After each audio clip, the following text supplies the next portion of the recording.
Hello again, Cons here. If you've been following the channel for a while, you will have seen this one coming. I've covered the sort of old world punishing draw greatsword build, the crit draw stuff for a couple of times on the channel, especially with my old sort of 4U greatsword playstyle. It is my preferred greatsword playstyle. You see I'm running 3 points of critical draw.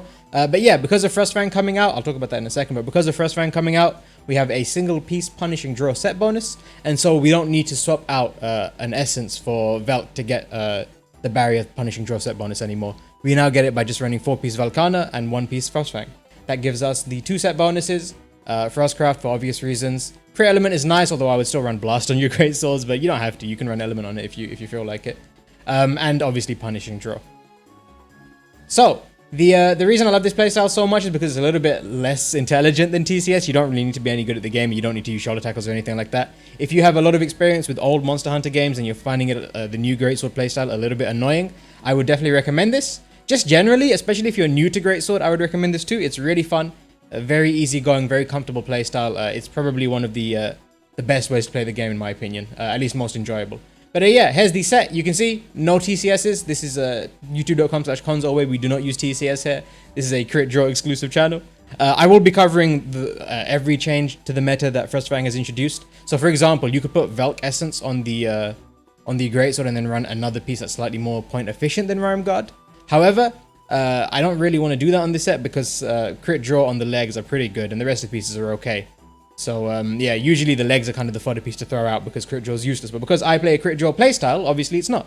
And so for now, I'm using 4-piece Velk and 1-piece Frostfang. The nice thing is you can use this with any greatsword you like.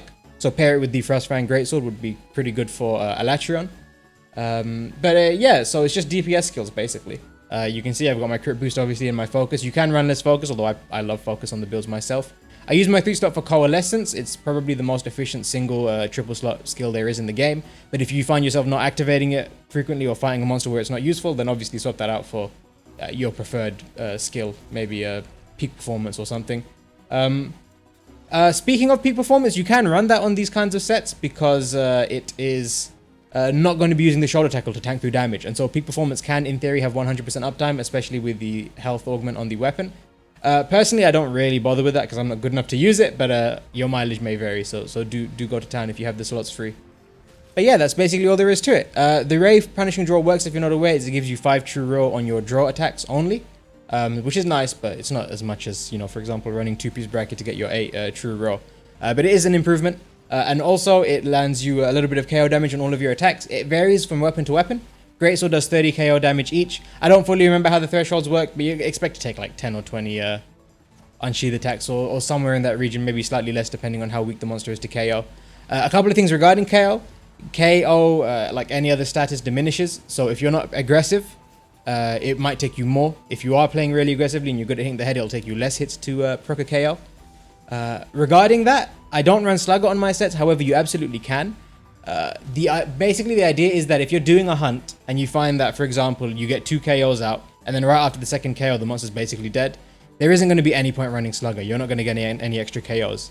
However, if you find that you get your second KO or your first KO and you get really close to the next KO, but then the monster sort of dies, and you can kind of gauge it just by how long the fight lasts, then you might want to run a few pieces of Slugger. Personally, I am not into it myself. I'm happy with my 1 or 2 KOs I get per hunt. Hopefully you can see this stuff on screen now. Yeah, punishing draw is really cool.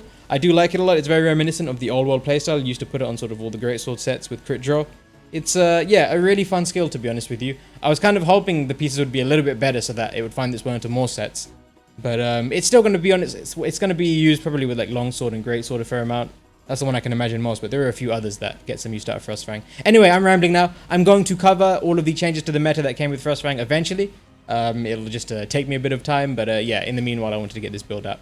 Hopefully you found this video entertaining or rather informative. Yeah, please try Greatsword crit draw playstyle if you haven't tried Greatsword yet. You'll thank me later, believe me.